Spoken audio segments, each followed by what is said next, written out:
Hello friends, good morning everyone. Welcome back to my channel biology blitz. कैसे हैं आप सभी? I hope all of you are fine and also your study is going very well.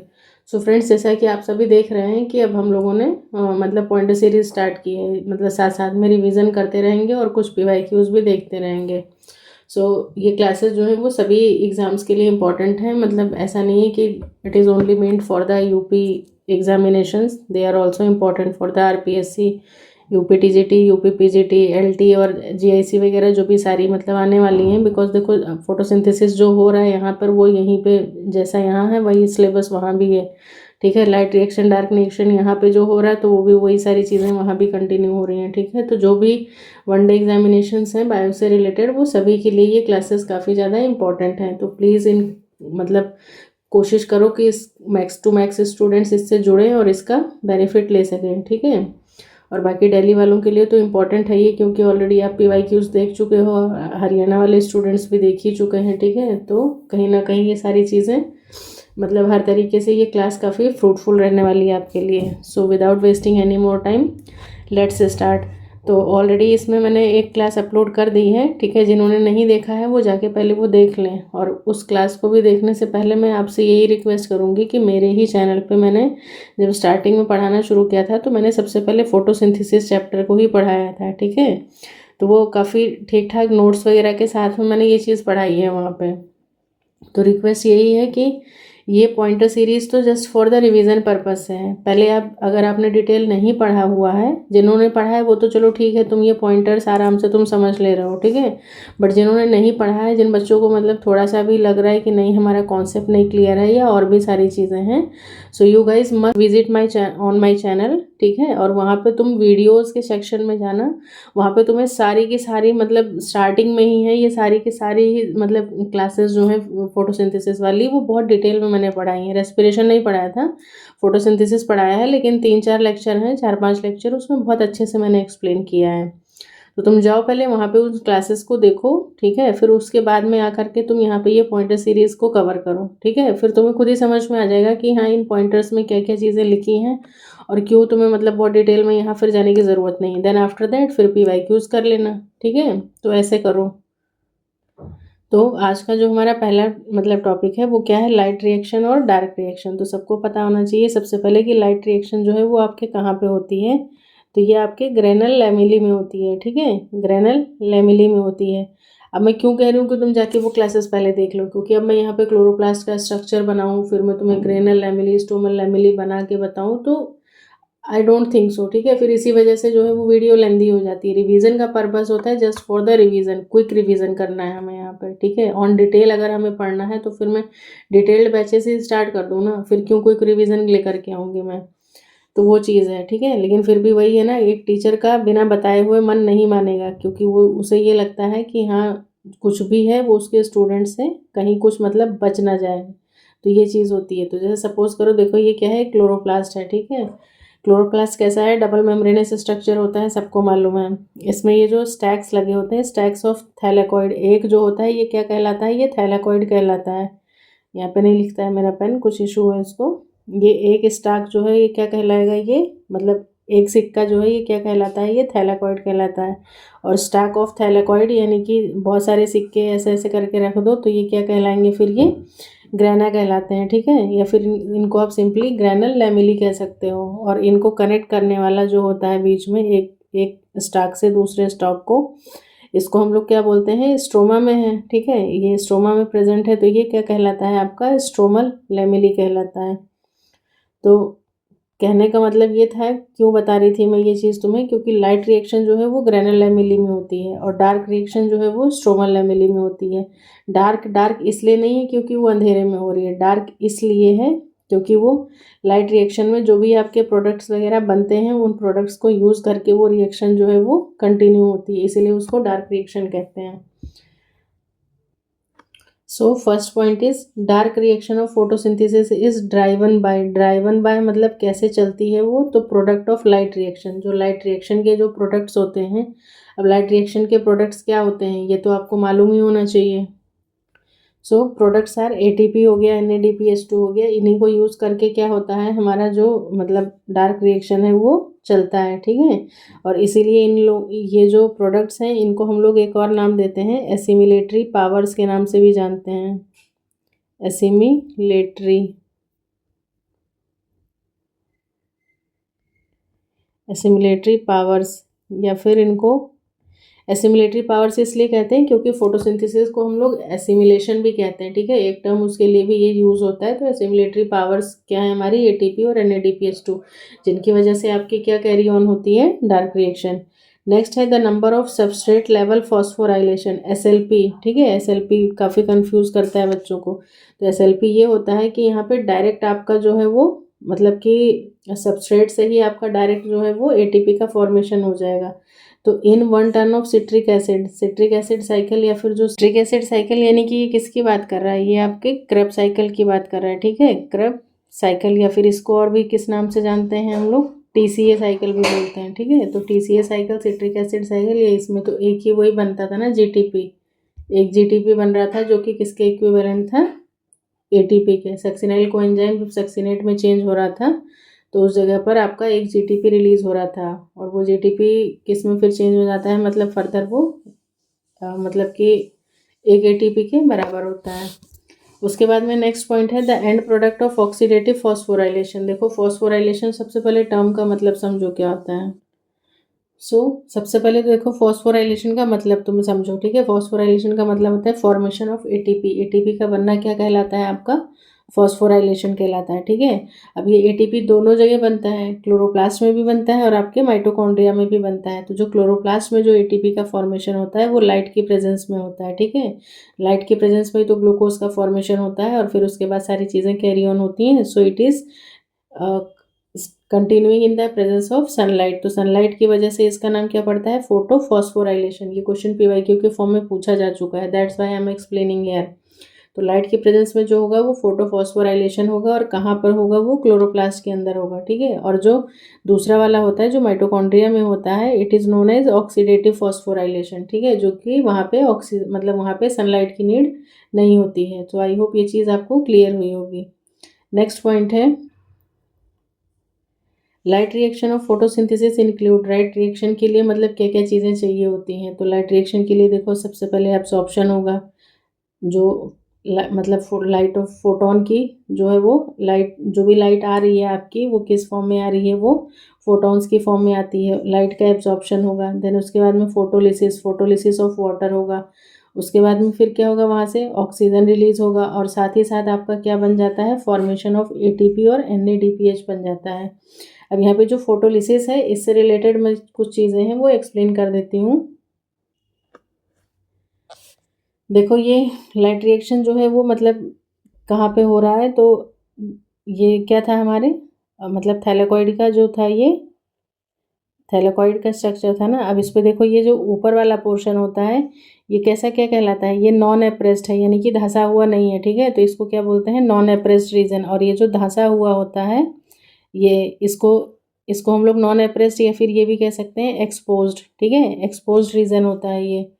और ये वाला कैसा है, ये जो एक्सपोज्ड वाला है इसको एप्रेस्ड बोलते हैं, ठीक है, मतलब नॉन एप्रेस्ड यानी कि नहीं धंसा हुआ है। और जो ये बीच वाला आ जाता है, ठीक है, अब सीधी सी बात है ये ऐसे है तो एप्रेस्ड में आ जाएगा ये। तो ये वाला जो हो जाता है ये आपका हो जाता है एप्रेस्ड रीजन, या फिर इसी को हम लोग क्या बोलते हैं, नॉन एक्सपोज्ड, ठीक है, नाम समझो इनके। तो ये नॉन एक्सपोज्ड हो गया। अब होता क्या है कि जैसे मान लो कि पानी आया, तो पानी आकर के वो इसके अपर सरफेस पे ना रुक करके कहाँ पे आ जाता है, इसके इस वाले, ठीक है, लोअर वाले सरफेस पे आ जाता है पानी। तो जब पानी आ जाता है तो क्वेश्चन यहाँ से ये पूछता है कि स्प्लिटिंग ऑफ वाटर, या फिर ये कह सकते हैं कि वाटर मॉलिक्यूल जो है वो कहाँ पे टूटता है, ठीक है। ये इंपॉर्टेंट पॉइंट है, इसको नोट करो। तो ये देखो जो इसका मतलब ये लोअर वाला पोर्शन होता है ना, इस जगह पे पानी टूटता है, ठीक है। जब पानी टूटता है तो मतलब इस जगह पे पानी टूटता है, तो इससे रिलेटेड जो क्वेश्चंस निकल के आते हैं वो ये हैं, ठीक है। और ये कहाँ पे होता है, ये PS2, ठीक है, PS2 का जो रिएक्शन सेंटर है वहाँ पर होता है।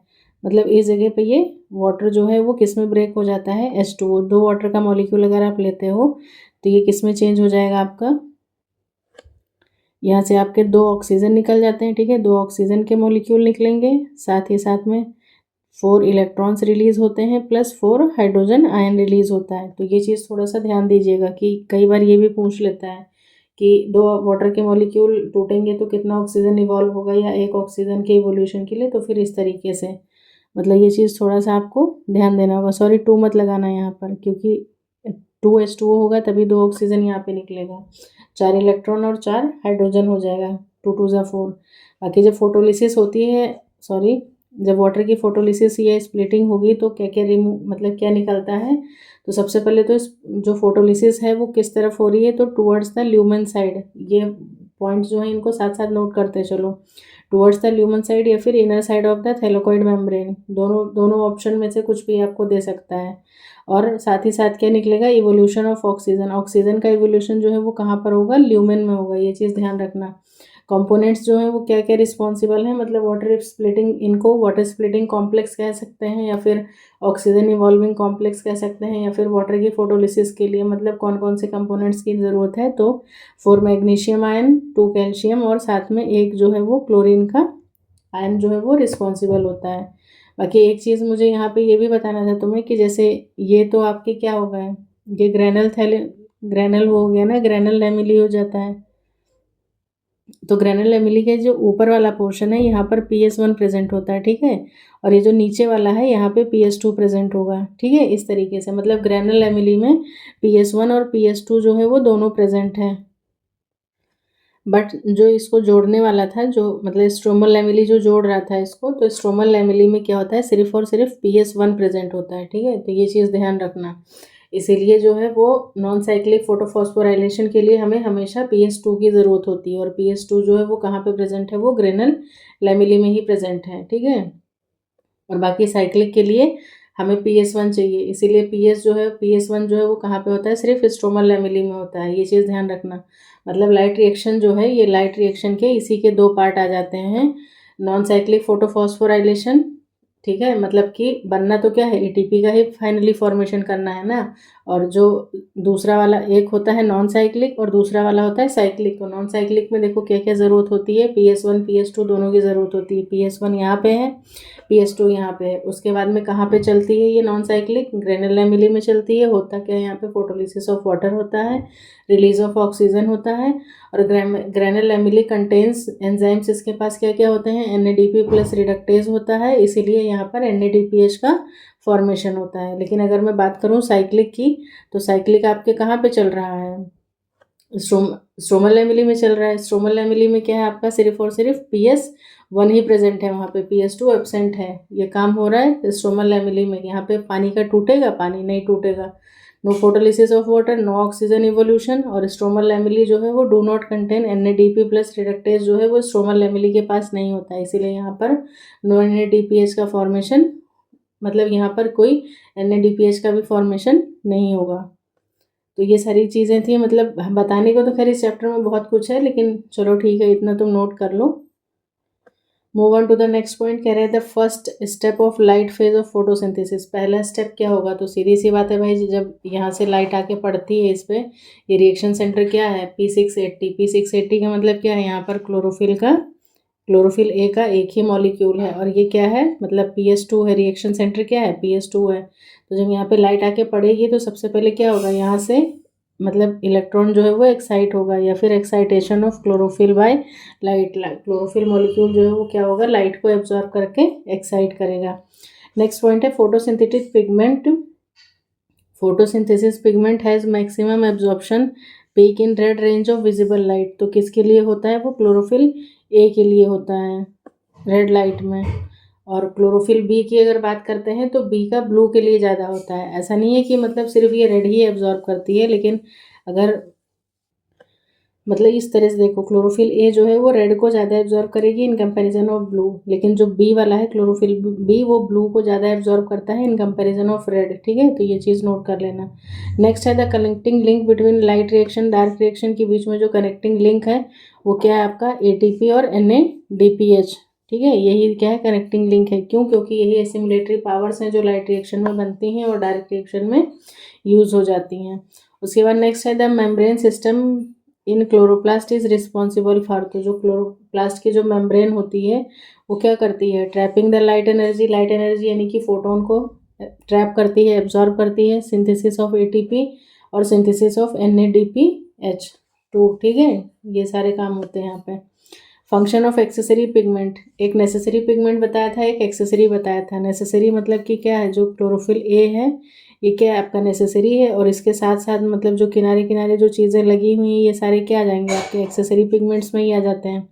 अब एक्सेसरी में भी मैं बता चुकी थी आपको कि कैरोटिनॉइड्स हो जाते हैं, ज़ैंथोफिल हो जाएंगे, फाइकोबिलिन्स वगैरह, ये सारे किस में आ जाते हैं, एक्सेसरी में आ जाते हैं। और इनका काम क्या होता है कि मान लो बहुत ज़्यादा मतलब अलग अलग तरीके से लाइट पड़ती है यहाँ पे, तो ऐसा नहीं है कि मतलब मान लो इसको ज़रूरत थी 680 की ही और आ गई ये लाइट जो है वो 700 के आसपास की, तो सीधी थोड़ी दे देगा उसको, वरना अगर इतनी लाइट चली जाएगी तो उसका क्या होगा, सोलराइजेशन हो जाएगा, मतलब कि क्लोरोफिल एज मॉलिक्यूल जो है वो डिस्टॉर्ट हो जाएगा, टूट जाएगा।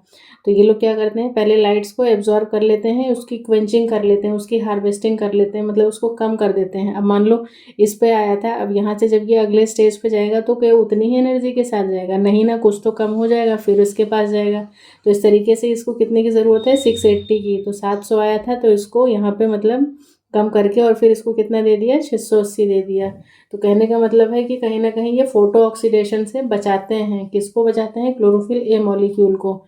तो कभी अगर पूछे एक्सेसरी पिगमेंट्स, सबसे पहले तो तुम्हें ये पता आना चाहिए कि एक्सेसरी पिगमेंट्स हैं क्या, ठीक है, तो तुरंत उनका नाम लिखो तुम कॉपी में, क्योंकि एग्जाम में मान लो क्वेश्चन दे दिया और तुमसे पूछ लिया कि which one is not the accessory pigment और 4 ऑप्शन दे दिया उसमें से, तो तुम एटलीस्ट इतना तो कैपेबल रहो कि तुम उसको डिस्टिंग्विश कर सको, ठीक है। दूसरी बात, अब उसके फंक्शन क्या है, तो वो फंक्शन तुम देख लो। पहला काम क्या है कि लाइट एनर्जी को एब्जॉर्ब करते हैं, they protect chlorophyll A molecule को, यानी कि रिएक्शन सेंटर में जो हमारा क्लोरोफिल ए मॉलिक्यूल है उसको बचाते हैं फ्रॉम द फोटो ऑक्सीडेशन, मतलब लाइट की वजह से वो ऑक्सीडाइज ना हो जाए या ज़्यादा लाइट ना उसको मिल जाए, उसको प्रिवेंट करते हैं। They transfer the energy to the chlorophyll A, और मतलब फिर उस लाइट एनर्जी को जितनी की उसकी नीड है उतने नैनोमीटर की लाइट को क्या है, एनर्जी को आगे पास ऑन करते हैं। नेक्स्ट पॉइंट है फोटोसिंथेसिस इज है, तो ऑलरेडी मैं बता चुकी थी कि ये कैसा है, physico chemical oxidation reduction process है, ठीक है। यहाँ पे क्या हो रहा है, ऑक्सीडेशन भी हो रहा है, रिडक्शन भी हो रहा है, और कैसा है, फिजिको केमिकल प्रोसेस है। तो ये पॉइंट अपने आप में बहुत ज़्यादा इंपॉर्टेंट है, इसको नोट करो। तो ये देखो यहाँ पे तुम मतलब ये क्वेश्चन भी पूछा गया है कि फोटोसिंथेसिस क्या है, तो सिर्फ टर्म फोटोसिंथेसिस से मतलब नहीं होना चाहिए। सबसे पहले तो क्या है, ये एनाबॉलिक प्रोसेस है, मतलब कि यहाँ पे चीज़ों का जो है वो फॉर्मेशन होता है। एनाबॉलिज्म कैटाबॉलिज्म तो मालूम होगा ना, कैटाबॉलिज्म में क्या है कि बड़ा मॉलिक्यूल जो है उसको तोड़ के छोटे छोटे टुकड़े में चेंज करना, और मतलब कैटाबॉलिज्म में, और एनाबॉलिज्म में छोटे छोटे मॉलिक्यूल को जोड़ के एक बड़ा मॉलिक्यूल का फॉर्मेशन करना। तो ये कैसा है, एनाबॉलिक प्रोसेस है। दूसरा है एंड्रोगोनिक प्रोसेस। एंड्रोगोनिक मतलब कि जिसमें एनर्जी की ज़रूरत होती है, ठीक है, need of light energy in the form of solar energy, मतलब need of energy in the form of solar energy है लाइट एनर्जी। उसके बाद में redox reaction, redox in the sense कि यहाँ पर रिडक्शन भी हो रहा है और ऑक्सीडेशन भी हो रहा है। रिडक्शन कहाँ पे हो रहा है, जब CO2 जो है वो किस में चेंज हो रहा है, आपके ग्लूकोज में, तो वहाँ पे रिडॉक्स रिएक्शन हो रही है। CO2 जो है वो किस में चेंज हो रहा है, आपके ग्लूकोज में, तो रिडक्शन प्रोसेस हो रही है। एंड जो वाटर है वो टूट करके किस में चेंज हो जा रहा है, ऑक्सीजन में, तो वो कैसा है, ऑक्सीडेशन प्रोसेस है। और फिर फोर्थ वाला पॉइंट जो है वो क्या है, फिजिको केमिकल। फिजिको केमिकल का मतलब यही है कि यहाँ पे रेडिएंट एनर्जी जो है वो किस में चेंज हो रही है, आपकी केमिकल एनर्जी में, यानी कि लाइट एनर्जी जो है वो किस में चेंज हो रही है। भाई सीधी सी बात है, आपका प्रोडक्ट क्या बन रहा है, ग्लूकोज बन रहा है ना, तो ग्लूकोज से क्या है, आपको एनर्जी मिलेगी, तो मतलब ट्रांसफर ऑफ एनर्जी हो रही है। तो ये सारी चीज़ें जो है वो इंपॉर्टेंट है इन टर्म्स ऑफ फोटोसिंथेसिस क्या है। नेक्स्ट है dash is not a product of light reaction of photosynthesis. जब मतलब फोटोसिंथेसिस का लाइट रिएक्शन होता है तो वहाँ पे NADH नहीं बनता है, वहाँ पे क्या बनता है, NADPH2, ठीक है, NADPH, या फिर जब H+ आ जाता है तो NADPH2 हो जाता है। नेक्स्ट पॉइंट है light harvesting complex are made up of hundreds of pigment molecule. वही जो एक्सेसरी पिगमेंट्स थे उन्हीं को लाइट हार्वेस्टिंग कॉम्प्लेक्सेस भी कहते हैं। Are bound to proteins in LHC, reaction centre is found by, तो रिएक्शन सेंटर में सिर्फ और सिर्फ क्या होता है, एक सिंगल क्लोरोफिल ए का मॉलिक्यूल होता है। एक बार ऐसा भी PYQ देखा गया है कि मतलब ऐसे पूछा था LHC इज इक्वल टू,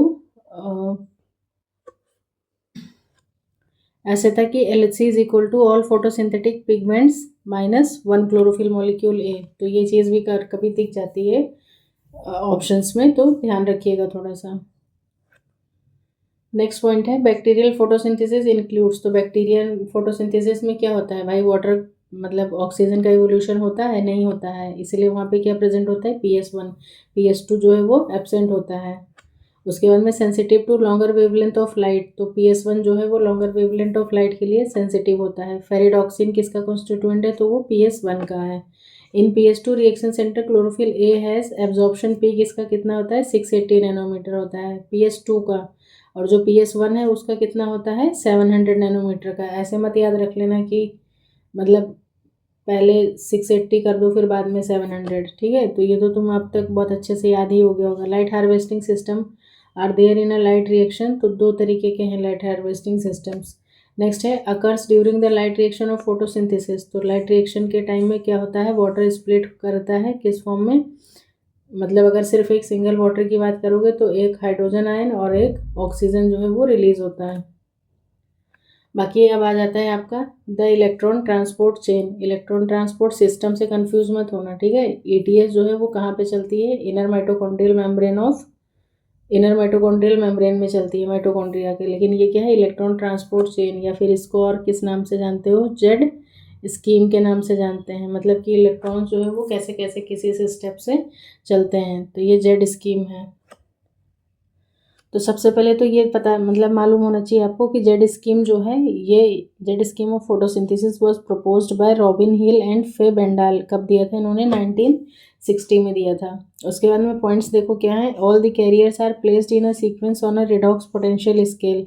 तो उस वजह से उसका नाम क्या पड़ता है, जेड स्कीम ऑफ फोटोसिंथेसिस। मतलब क्या कि पहले PS2 से इलेक्ट्रॉन एक्साइट किया, फिर धीरे धीरे करके, छोड़ो यहाँ पे नहीं जाएगा, ऐसे PS2 से इलेक्ट्रॉन निकला, फिर धीरे धीरे करके ऐसे ऐसे करके यहाँ पे आता है, फिर यहाँ पे फाइनली ये प्लास्टो साइनिन के पास में आता है। फिर प्लास्टो साइनिन से फिर ये किसको जाता है, PS1 को जाता है। फिर PS1 से फिर इस तरीके से निकला और फिर ऐसे ऐसे आ करके, तो ये क्या एक तरीके से रफली देखो तो जेड का फॉर्मेशन नहीं हो रहा है इस तरीके से, इसलिए इसका नाम क्या पड़ा है, जेड स्कीम। क्यों होता है ये चीज़, तो ये रिडॉक्स पोटेंशियल की वजह से होता है कि इलेक्ट्रॉन हर लेवल पे अलग अलग एनर्जी के साथ में वो रिडॉक्स स्केल पे लाई करते हैं।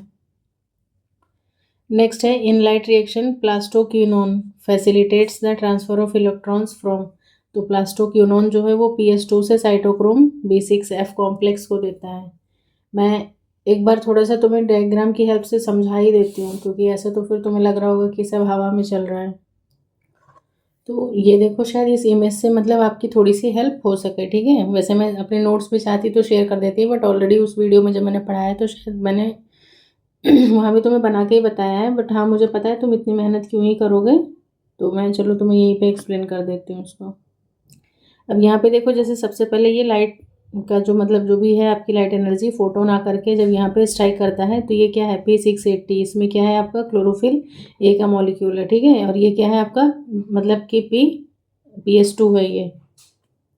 अब देखो होता क्या है, जब लाइट इस पे पड़ती है तो सबसे पहले यहाँ पे जो वाटर मॉलिक्यूल होता है उसका ब्रेक डाउन होता है। यहाँ पर कि क्या है, हाफ ऑक्सीजन दे रहा है। क्यों, क्योंकि एक ही वाटर है। अगर यहाँ पे दो वाटर के मॉलिक्यूल लेंगे तो दो वाटर के मॉलिक्यूल की कंडीशन में मैंने तुम्हें क्या बताया था कि यहाँ पर मतलब कि दो मतलब एक ऑक्सीजन जो है वो रिलीज होगा, ठीक है। एक ऑक्सीजन के साथ में 4 हाइड्रोजन आयन और प्लस 4 इलेक्ट्रॉन्स रिलीज होते हैं।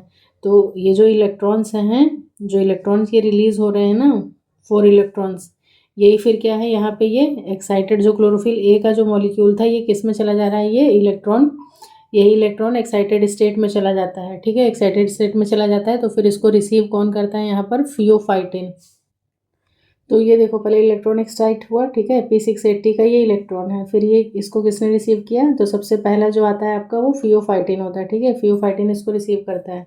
उसके बाद में फिर नेक्स्ट अगले स्केल पे जाता है, ये पोटेंशियल है आपका रिडॉक्स पोटेंशियल, ये प्लास्टोक्विनोन ए के पास गया। फिर उसके बाद में प्लास्टोक्विनोन ए से प्लास्टोक्विनोन बी के पास जाता है। फिर उसके बाद में ये आ जाता है आपका पंप जो साइटोक्रोम B6 है।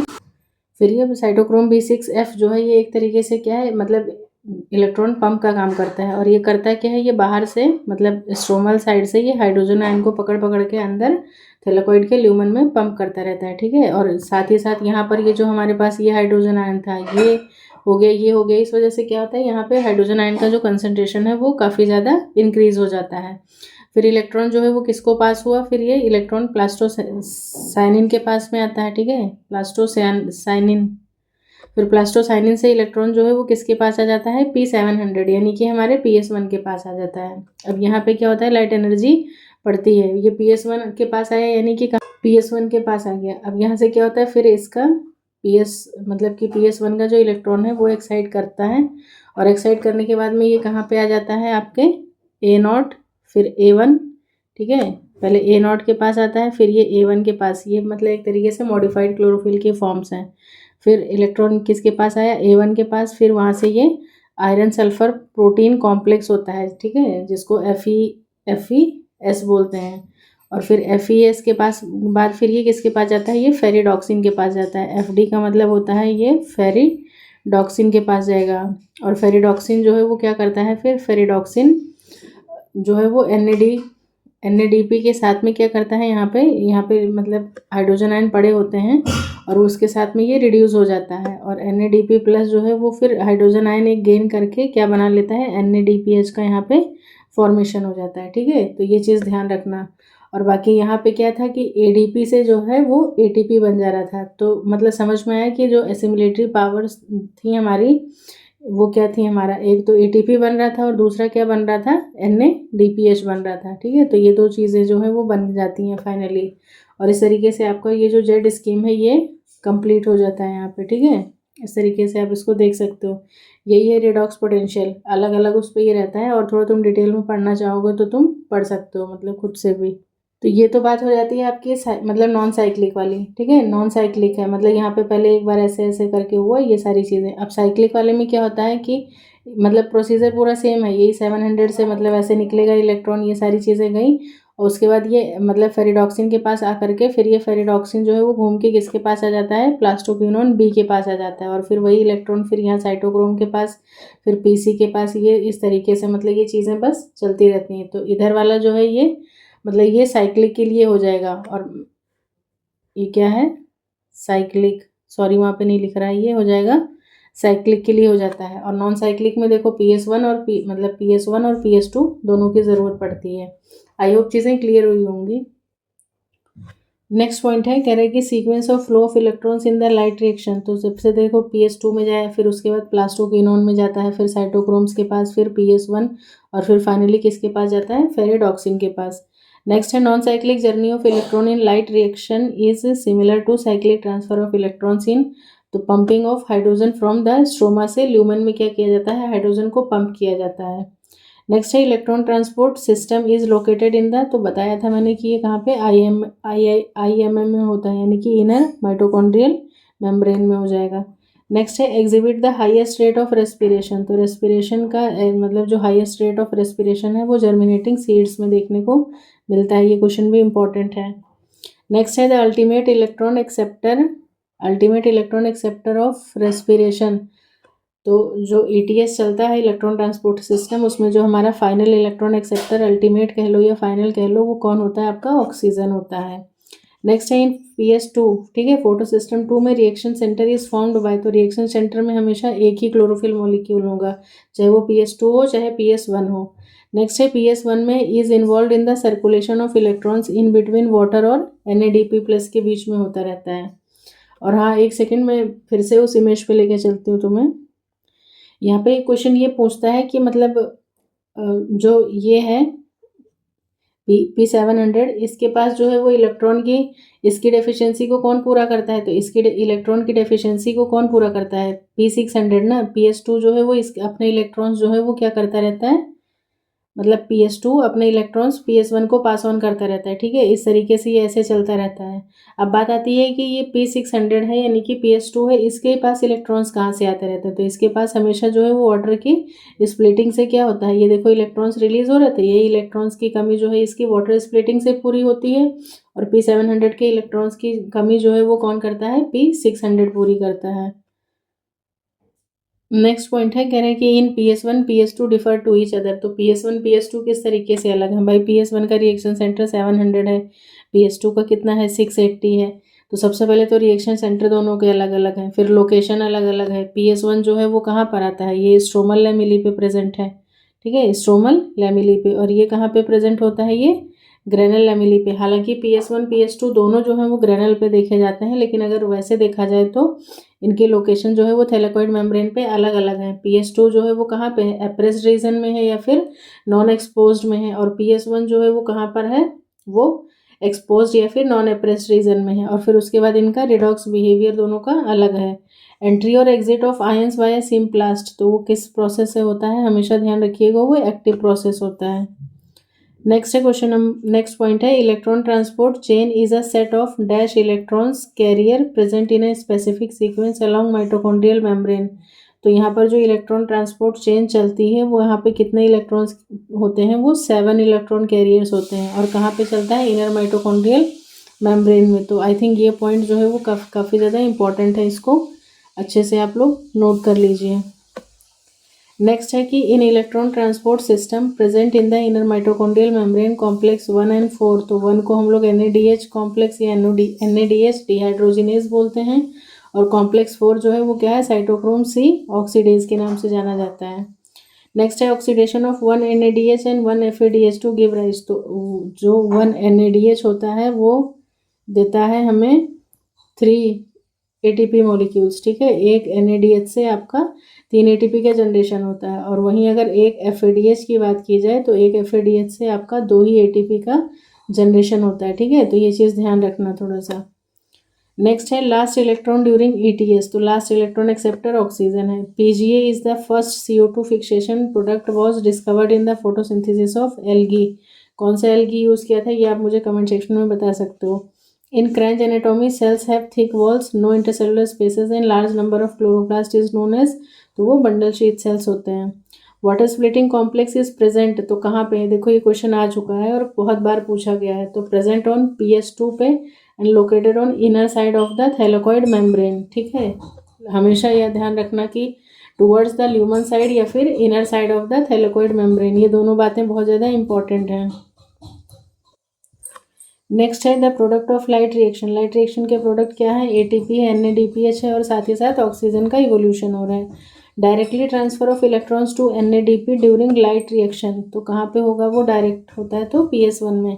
Element essential for photolysis of water, तो ऑप्शंस के अकॉर्डिंग देख लेना। वैसे क्या होता है यहाँ पर? Mn+ होता है और कैल्शियम भी होता है और साथ ही साथ में 4 मॉलिक्यूल इसके, 2 इसके और एक क्लोरीन का आयन होता है। इलेक्ट्रॉन लॉस्ट बाय PS2 के जो इलेक्ट्रॉन्स निकल जाते हैं वो कौन रिगेन करवाता है? किससे रिगेन होते हैं? तो वो वाटर से रिगेन होते हैं, अभी हम बता ही चुके हैं आपको। नेक्स्ट पॉइंट है the name of the scheme given to the transport of electrons. तो उस स्कीम का नाम क्या है? जेड स्कीम है। किसने दिया था वो भी मैं बता चुकी हूँ। Constituent of pigment system 1 are located 1 के जो पिगमेंट मतलब सिस्टम 1 PS1 के जो कॉन्स्टिट्यूएंट्स हैं वो कहाँ पे होते हैं? तो outer surface of granal and stromal lamellae, मतलब PS1 दोनों जगह पे रहा है, ग्रेनल लैमिली पर भी और स्ट्रोमल लैमिली पर भी। लेकिन अगर मैं PS2 की बात करूँ तो PS2 सिर्फ और सिर्फ ग्रेनल लैमिली पे प्रेजेंट है। नेक्स्ट है फॉस्फोराइलेशन, ठीक है। Phosphorylation is associated with the synthesis of, तो फॉस्फोराइलेशन टर्म किससे रिलेटेड है? ATP की सिंथेसिस से, अभी बता चुकी हूँ ऑलरेडी। नेक्स्ट है इन ATP सिंथेसिस, ATP के सिंथेसिस में थ्रू केमी ऑस्मोसिस मैकेनिज्म या केमी ऑस्मोटिक मैकेनिज्म, जो कि किसने दिया था? पीटर मिशेल सर ने दिया था। The first acceptor of electrons from N excited chlorophyll molecule of PS2, तो ये किसके पास जा रहा था? पहला कौन था आपका? प्लास्टोक्यूनॉन था। नेक्स्ट है the stromal lamellae membrane lakhs, जो स्ट्रोमल लैमिली होती है उसके पास क्या क्या नहीं होता है? तो PS2 नहीं होता और साथ ही साथ NADP रिडक्टेज नहीं होता है। नेक्स्ट है the electron transport system occurs in, electron transport system कहाँ पे होता है? तो वो थैलेकॉइड की मेम्ब्रेन पे चलता है। इलेक्ट्रॉन ट्रांसपोर्ट चेन होना चाहिए यहाँ पे, सिस्टम नहीं, क्योंकि ETS तो आपके इनर माइटोकॉन्ड्रियल मेम्ब्रेन में चलेगा। नेक्स्ट है in non cyclic photophosphorylation the electron pass down through the electron transport system are obtained from, तो वो इलेक्ट्रॉन कहाँ से आता है? पानी से आता है, पानी के टूटने से। Dash is the only product in cyclic photophosphorylation, cyclic में सिर्फ और सिर्फ ATP का फॉर्मेशन होता है। और नॉन साइक्लिक में क्या होता है, नॉन साइक्लिक में आपका फोटोलिसिस ऑफ वाटर होता है, ऑक्सीजन रिलीज होता है, साथ ही साथ NADP प्लस रिडक्टेज एंजाइम होता है, इसीलिए वहाँ पर NADPH भी बनता है और ATP का भी फॉर्मेशन होता है। लेकिन जो मतलब साइक्लिक वाला है वहाँ पर सिर्फ और सिर्फ क्या बनेगा, ATP का ही फॉर्मेशन होगा। नेक्स्ट है cyclic photophosphorylation produces energy only, यानी कि वही ATP बनाता है। The most common hydrogen ion acceptor क्या है, तो NAD+ और NADP+ है। Cyclic photophosphorylation occurs when the wavelength of light energy कितने की पड़ेगी, तो वो 700 की पड़ेगी, तब वो साइक्लिक चलेगा। ठीक है, यहाँ पर ये गलत मेंशन है, ये 680 नहीं होना चाहिए। यहाँ पर कितना होगा साइक्लिक को चलाने के लिए, 700 नैनोमीटर की लाइट की ज़रूरत है। Z scheme in thylakoid membrane is concern with electron के ट्रांसफर को लेकर के जो भी मतलब मैकेनिज्म है उसको दिखाया गया है। The process in light energy is converted into chemical energy through the production of ATP। तो क्या कहला रहा है वो, फोटोफॉस्फोराइलेशन, मतलब लाइट एनर्जी को यूज़ करके केमिकल एनर्जी को किस में चेंज कर रहे हैं हम लोग, ATP के प्रोडक्शन में। तो फॉस्फोराइलेशन मतलब प्रोडक्शन ऑफ एनर्जी, किसके प्रेजेंस में हो रहा है, लाइट एनर्जी के, तो इसीलिए photophosphorylation. The most important role of PS2 का रोल क्या है, तो मेन काम तो उसका फोटोलाइसिस ऑफ वाटर ही करवाना है। अगर फोटोलाइसिस ऑफ वाटर होता रहेगा तभी क्या है, आपको इलेक्ट्रॉन्स मिलते रहेंगे और आपकी साइकिल चलती रहेगी। नेक्स्ट है the high energy chemical intermediates of photochemical reaction. तो आपके एसिमिलेटरी पावर्स कह लो, हाई एनर्जी केमिकल्स कह लो, जो भी चीज़ें हैं वो सारी क्या हैं आपकी, ATP और NADPH हैं। नेक्स्ट है पिगमेंट सिस्टम 1 जो है वो किससे रिलेटेड है, तो साइक्लिक फोटोफॉस्फोराइलेशन से रिलेटेड है। Photolysis of each water molecule in light reaction, तो क्या देता है वो, अगर एक वाटर की बात करोगे तो 2 इलेक्ट्रॉन 2 प्रोटॉन देगा, और अगर 2 वाटर मॉलिक्यूल ले लोगे तो 4 इलेक्ट्रॉन 4 प्रोटॉन हो जाएगा। ठीक है, नेक्स्ट है excitation of an electron of chlorophyll by photon of light in the first step, तो वो फोटोसिंथेसिस कहलाता है। -1 causes both during cyclic non cyclic mode of photophosphorylation, तो दोनों के टाइम में ATP तो बनना तय है। नेक्स्ट है सिंथेसिस ऑफ ADP कब बनता है, तो जब जो मतलब ATP जो है वो टूटेगा, या ADP जो है वो किसके साथ, इनऑर्गेनिक फॉस्फेट के साथ मिलेगा तभी ATP का फॉर्मेशन होगा। कहाँ पे होता है, इन ग्रेना में, तो इसको फोटोफॉस्फोराइलेशन कहते हैं। अब नेक्स्ट है कि ATP और NADPH यूज़ कहाँ कहाँ पे होते हैं, तो इसको हम अगली क्लास में कवर करेंगे, तो इसको हम नेक्स्ट क्लास में देखेंगे। बाकी अभी हम थोड़े से PYQs और देख लेते हैं, फिर उसके बाद में ये वाला जो टॉपिक है इसको नेक्स्ट क्लास में कंटिन्यू करेंगे। अब कुछ इंपॉर्टेंट क्वेश्चन हैं जो ऑलरेडी मतलब प्रीवियस ईयर एग्जामिनेशंस में आ चुके हैं, तो इनको देख लेते हैं थोड़ा सा। जैसे सबसे पहला है कि decrease rate of photosynthesis at higher concentration of oxygen. जब ऑक्सीजन का कंसंट्रेशन ज़्यादा हो जाएगा तो उस केस में क्या है, रूबिस्को ऑक्सीजन के साथ बाइंड कर जाएगा और वहाँ पर फोटो रेस्पिरेशन स्टार्ट हो जाएगा। तो इस प्रोसेस को मतलब हम लोग क्या बोलते हैं, ये क्या कहलाता है, this it is referred as Warburg effect. ठीक है, कब आया था ये, PCS लेक्चरर मेंस 2020 का है, तो ये काफ़ी इंपॉर्टेंट है। ये PYQs तो बहुत ही ज़्यादा इंपॉर्टेंट है। ठीक है, इनको प्लीज़ लाइटली मत लेना आप लोग। नेक्स्ट पॉइंट है, कह रहा है कि सिरकाडियन रिदम जो प्लांट्स में होता है, ठीक है, वो उसको कौन रेगुलेट करता है, तो वो होता है क्रिप्टोक्रोम्स के थ्रू। ठीक है, क्रिप्टोक्रोम्स जो हैं वो सिरकाडियन रिदम को क्या करते हैं, मेंटेन करते हैं। नेक्स्ट है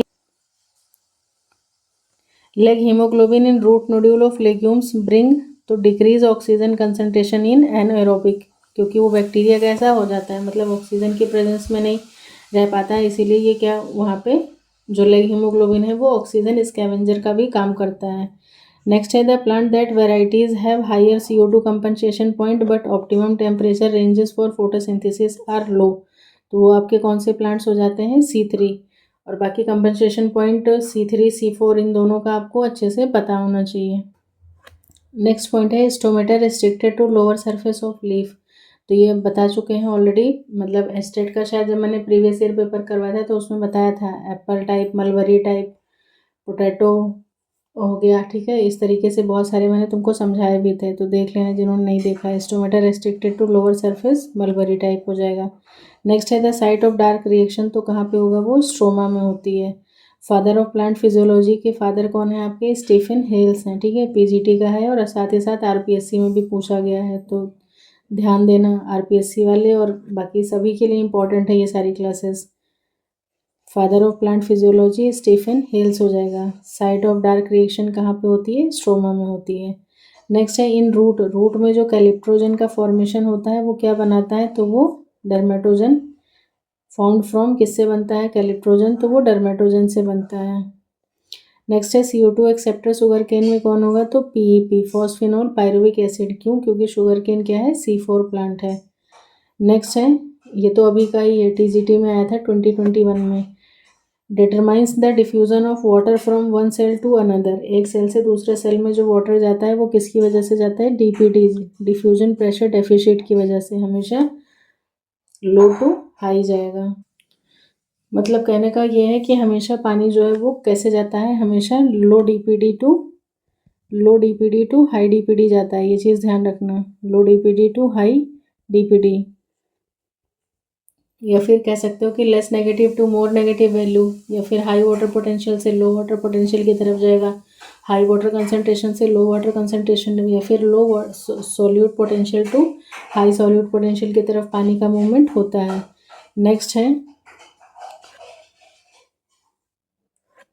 नेक्स्ट है टू पिगमेंट सिस्टम थ्योरी जो है फोटोसिंथेसिस की, यानी कि वो किसने दिया था? इमर्सन सर ने दिया था। इमर्सन इन्हेंसमेंट इफेक्ट भी तुमने देखा ही होगा, तो पता चला होगा कि पहले तो PS1 से ही मतलब वो किया था लेस देन 680 नैनोमीटर का, फिर उसके बाद मोर देन 680, और फिर दोनों एक साथ दिया था, तो वो वाली चीज़ें हैं।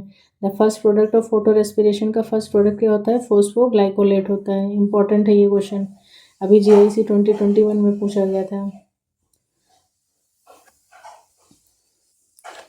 नेक्स्ट पॉइंट है the water is largely available to plants, तो जो पानी पौधों को सबसे ज़्यादा अवेलेबल होता है उसको हम लोग क्या बोलते हैं? कैपिलरी वाटर, या फिर इसको एक और टर्म देते हैं क्रेशार्ड। ठीक है, क्रेशार्ड भी दे सकते हैं, तो ध्यान रखिएगा इसको। एसेंशियल फॉर ATP सिंथेसिस के लिए तो इन्हीं सारी चीज़ों की ज़रूरत होती है। PCO cycle also known as, तो इसको C2 साइकिल, अभी UP PGT में पूछा था इसी बार। बाकी इसके और नाम photo respiration cycle, C2 cycle, glycolate pathway, PCO pathway यानी कि फोटोसिंथेटिक कार्बन ऑक्सीडेशन पाथवे, ये सारे इसके नाम हैं, इंपॉर्टेंट हैं। Photosynthetic carbon oxidation pathway. Next है tropical plant like sugarcane show high efficiency of CO2 fixation because of, तो उसमें क्या चलती है? C4 पाथवे या फिर हैच एंड स्लैक पाथवे चलता है। ये भी आश्रम पद्धति का था 2021 का। The movement of an organ stimulated by contact with a solid object, तो वो क्या कहलाता है? थिग्मोट्रोपिज्म होता है। द टेंड्रिल शो, टेंड्रिल कैसा? क्लाइंबिंग ऑर्गन्स होते हैं। Plant with latex and unisexual flowers, तो वो यूफोरबिएसी के आ जाते हैं। नेक्स्ट है point plastid that synthesize and store fat, तो फैट के लिए आपके इलायोप्लास्ट हो जाएंगे, स्टार्च के लिए अमाइलोप्लास्ट, प्रोटीन के लिए एल्यूरोप्लास्ट या प्रोटीनोप्लास्ट हो जाते हैं। Conjoint bicollateral open vascular bundles, तो ये कहाँ पे? डाइकॉट स्टेम का फीचर है। ये सब देख लो यूपी वाले, रिसेंटली सारे के सारे वही सारे क्वेश्चंस हैं। नेक्स्ट है in family C3 C4 CAM plant species जो हैं वो कहाँ पे जाने ज़्यादा पाई जाती हैं? कौन सी फैमिली से? तो यूफोरबिएसी से हैं ये सारी। नेक्स्ट है temperature required for cryo preservation, तो ये वेरी लो टेम्परेचर होता है और नियर अबाउट कितना होता है? -196 डिग्री सेल्सियस का होता है। The material that is required to conduct mobile electron as a carrier in light reaction में, तो वो कौन कहलाता है आपका? प्लास्टोसाइनिन होता है, जो कि क्या होता है? मोबाइल इलेक्ट्रॉन कैरियर होता है। PS1 से PS2 को ले जाने का काम कौन करता है इलेक्ट्रॉन को? तो प्लास्टोसाइनिन होता है। नेक्स्ट है नेचुरल साइटोकाइनिन को क्या बोलते हैं? जिएटिन बोलते हैं। फुलिस सीडलिंग जो है वो कहाँ पे देखने को मिला था? तो जिब्रेलिन्स में देखने को मिला था। प्रोक्लोरोफाइट्स जो है ये क्या प्रोसेस करते हैं? क्लोरोफिल ए और क्लोरोफिल बी दोनों होता है इसमें। नेक्स्ट है the isotopes that have proved useful in photosynthesis research में C14 जो कि मतलब मेल्विन केल्विन ने यूज़ किया था, और ऑक्सीजन 18 जो ऑक्सीजन इवॉल्विंग कॉम्प्लेक्स पता लगाने के लिए रूबेन एंड कामन सर ने किया था, तो ये दोनों ही इम्पोर्टेंट हैं। C4 plants are similar to C3 plants, तो C3 plants pathway of CO2 fixation जो है वो C3 जो है वो C4 में भी चलती है, लेकिन कहाँ पे चलती है? बंडल शीथ में सेल चलती है। क्यों? To prevent the photorespiration को प्रिवेंट करने के लिए। नेक्स्ट है the precursor of auxin, auxin का प्रिकर्सर कौन है? ट्रिप्टोफैन है। Enzyme concern with ammonia assimilation, तो ग्लूटामिन सिंथेटेज आ जाएगा इसमें। तो ठीक है फ्रेंड्स, आज मतलब ये क्लास मतलब हम यहीं तक वाइंड अप करते हैं। मिलते हैं नेक्स्ट क्लास में इसके रिमेनिंग पॉइंट्स और कुछ और इम्पॉर्टेंट फैक्ट्स के साथ में विद इम्पॉर्टेंट PYQs।